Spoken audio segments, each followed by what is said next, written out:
Now what we're going to do is make the 3D snowflakes for the topper, one that's going to sit on the cake drum, and then some other little snowflakes that will go around the base tier.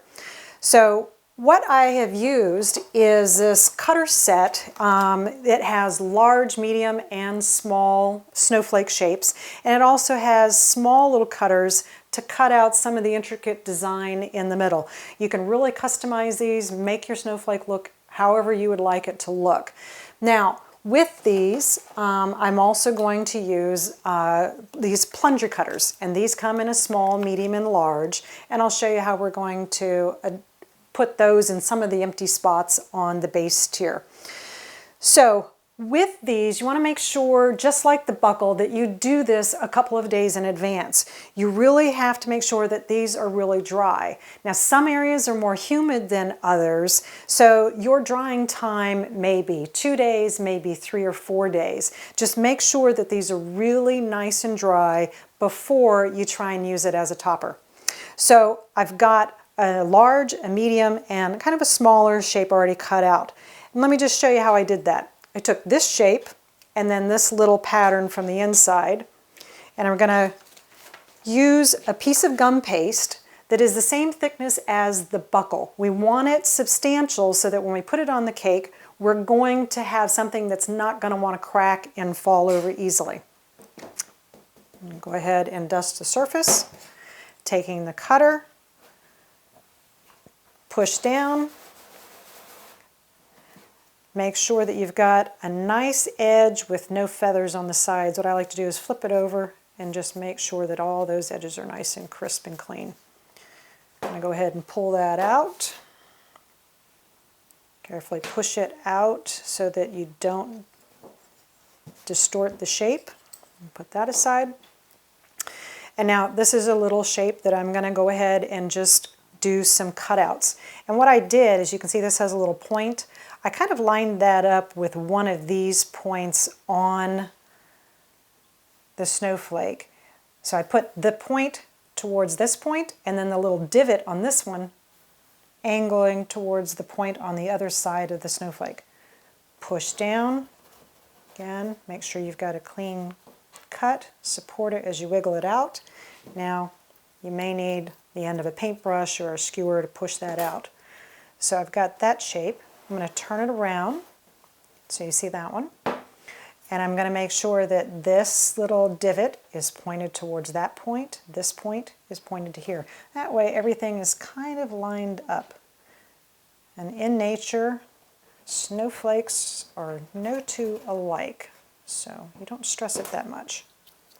Wiggle it out without distorting the snowflake. Pop that out. All right, so I'm done with that. And then again, I just want to smooth out that little join of that little cutter.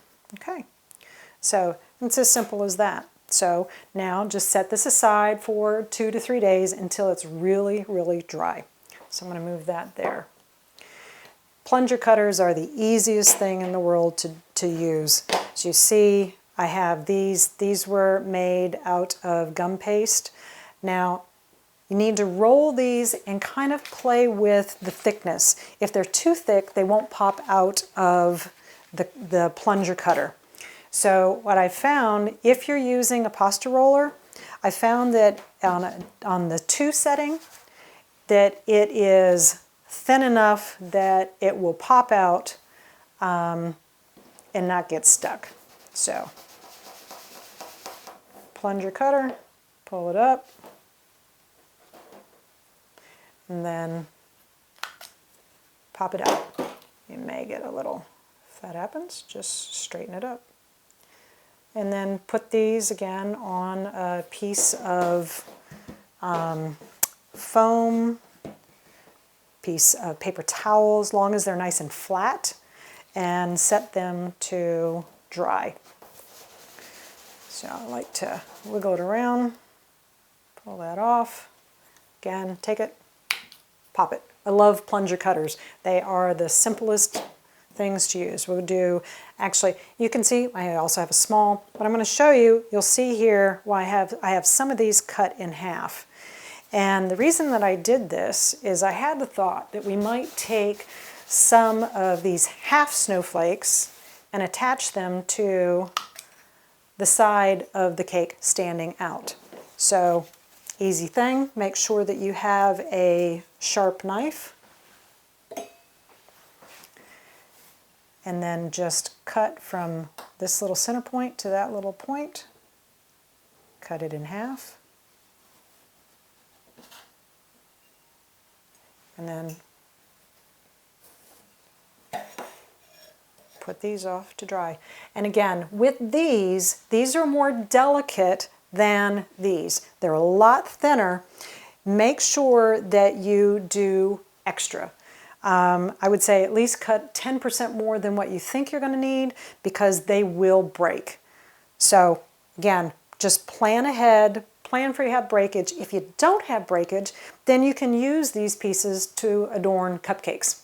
Okay, so now once we have these cut out, you've got them dry, we're going to do what we did with the buckle. We're going to jazz these up a little bit. If you look at these snowflakes, they're pretty, but they're just kind of a flat white.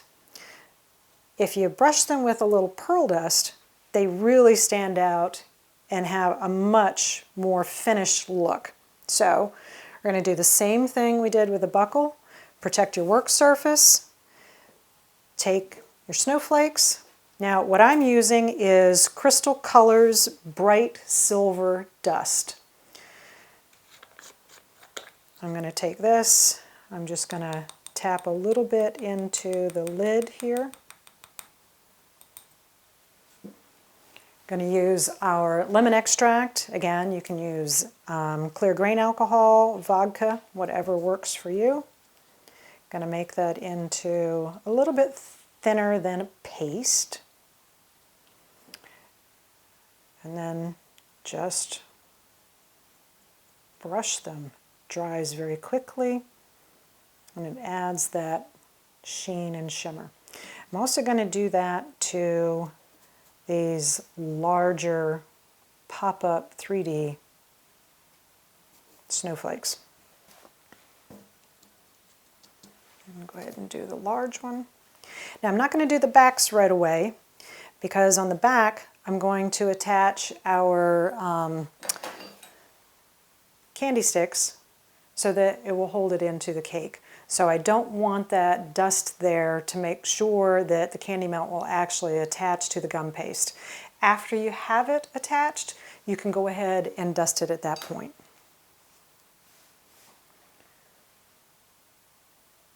Okay, so now we have our snowflakes cut out, they're dry, we've painted them with pearl dust. Now we're going to go ahead and make that top snowflake topper. So I've got my dried snowflake, I've done a coat of luster dust. I'm going to go ahead and flip this upside down and I'm going to use these sucker sticks to attach with some chocolate, Merkin's chocolate melts. And we're just going to go ahead and put a little bead of candy melt there and attach that stick. Now, let's see, we need a little support underneath that. So I'm going to use one of those little cutouts from the other snowflake to hold the end of that stick up until this dries. Make sure that we don't have any that is going into our design there. We're going to let that dry up. So, being that this is so large, I'm actually going to put a second one in for support. So, put a little of the candy melts there. And take this, put another one of the little supports underneath. Let's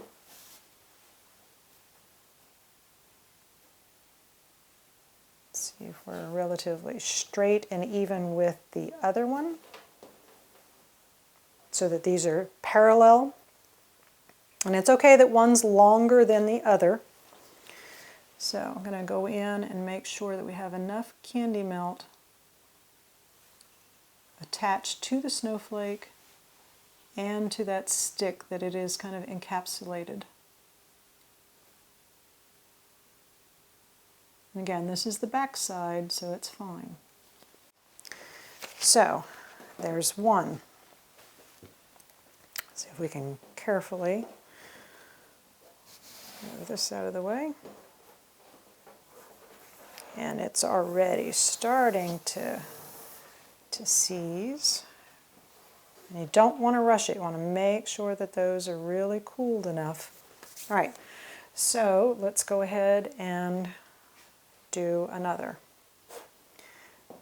This one I'm going to position on the cake with that. And then you kind of have to make a choice. This is smaller. Will it stand up on its own with one? And I think that we'll be in good shape. And trying to decide, is it going to balance on these 2 points, or do you want it this way? Understand that if you do it this way, it's going to be a little unstable. So I'm going to go ahead and try and put the stick in so that it would actually sit on these 2 points on the cake and have a little bit more stability. So now what I'm just doing is I'm looking for a place where I can put this stick so that I don't see that coming right down the center of the design. Where can I put it? May not be possible, but we're going to try. And I may wind up coming in at an angle. Nope. I think what we're going to do is we're going to go ahead, because this is going to be the safest way to hold this. I'm going to put that there, and then we'll come in and we'll use one of our little itty-bitty snowflakes to cover up that stick when you look at it from the front. So let's go ahead and put that on there. Again, taking the candy melt, putting a line right up in the middle. I didn't mention this before, kind of when I put this on here, I take it and I kind of twist it so that the stick gets completely coated. So that's in there straight. Come in, make sure I've got the top. Go over, put some anchor points, attach that to the side, and like so. Again, this is your back side. I've got one of those other little cutouts, but I don't think we're going to need it. Okay, I'm going to put that there to dry. All right, so while those are drying, I also have all of these other snowflakes. What I want to do is kind of find a place on here. Now this is where, if you have imperfections in your cake, say your stripe is a little wonky, you can put your snowflakes or your decorations on places to hide those imperfections. So what I'm thinking is I'm going to have a large snowflake in the middle, that smaller one off to one side. So I think I'm going to come over and put this snowflake here. Now again, you can attach this with royal icing, or you can just do a little candy melt. Now this guy is going to sit on these two little feet or supports. And I'm looking at that. I don't see any candy melt sticking out, and that'll just take a minute, and then that's going to be really secure. Let's see how we are here. Okay, so I'm going to give that another minute. Now, when you are looking at these snowflakes and say, why did we do half snowflakes? These are ones that I think that we're going to just go ahead and add here and there on the sides. But what you have to make sure you do, which I didn't do, is put a little luster dust on the back, because now these are three-dimensional and you will see the back side. So just do a little, you guess, walk around the back side of your cake and you're finished. Okay, so we're just going to do 2 of those. All right. So let's see if we can, yep. Now, if you are on a time crunch and you really want these to set up quickly, you can also get a can of freeze spray, spray that, and make sure that it'll seize up and chill very quickly, and it'll be hard. So now what I want to do is take these, and I want to paint that back side. Much easier to do it while it's laying here than when it is up on the cake. You don't have to worry about drips down on your cake. So this is the way I like to do it. And again, this is the back side, but it'll give a little shimmer if somebody walks around. All right. There we go. So that one's done. So what I'm going to do is very carefully take this and support it. I'm going to look for the center of the cake, like so. And you don't want to jam it down pushing on the snowflake. You want to take your sucker sticks, make sure we're going to be, yep, that'll work.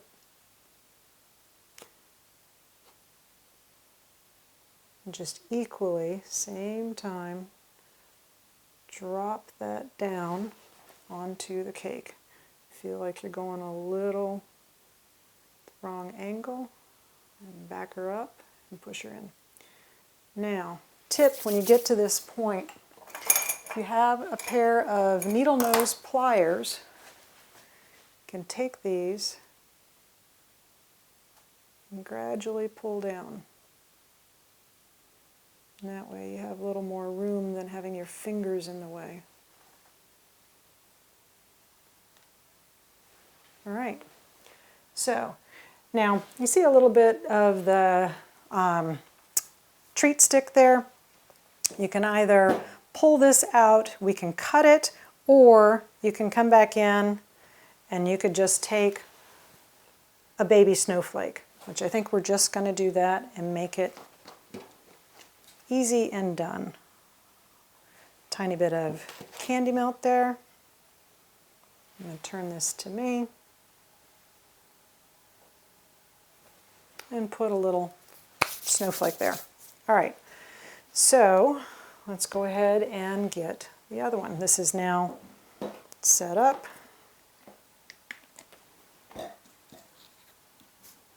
Quickly brush the back of this one. And again, if you see any spots on the snowflake that you already have up, you can touch it up once it's on the cake, and I'll show you how to protect your cake surface when you're doing that. Okay. All right. So now I'm just looking about where I would want this, and I want a little bit of space between. It makes it more interesting than being flat up against. So I'm going to come out about an inch away from that one. Make sure that my sucker stick will go to the bottom of my tier without hitting the cake board, which it will. We're going to go ahead and push that down in there. Get my fingers out of the way.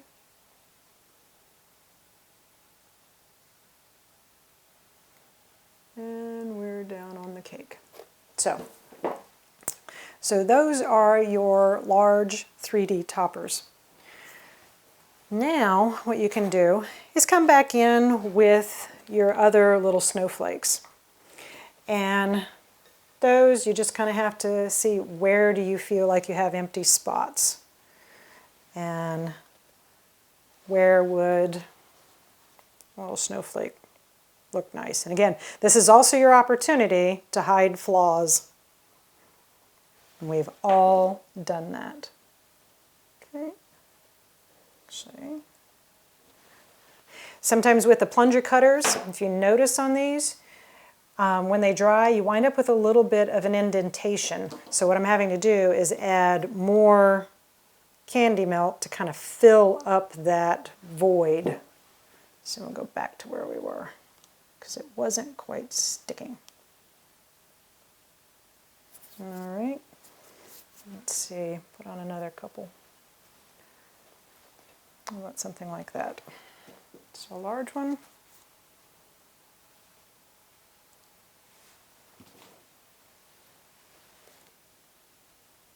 Put that right in the middle of that green. It really stands out well and makes that pop. Okay, so now these three-dimensional ones, if you want to, you could add these to the cake. I'm actually going to do this on the back because I'm kind of liking how this looks right now, and I don't think I want anything popping out here. So let me just show you how you could do this. And we'll do this on the back side of the cake. You would just run a little bit of candy melt on the edge and a little dollop on the back. And come in here and just stick it on. Now, what you can do is you see there's a little bit of candy melt. You can come in there with your pearl dust and then just touch this. You really can't wipe a lot of it away because that's what's adhering it to your cake. So, I think I'm going to leave it like so. Maybe we add a little bitty one somewhere. Sometimes less is more. I'll do this little guy here. So, there you have it. This is our snowflake holiday cake tutorial.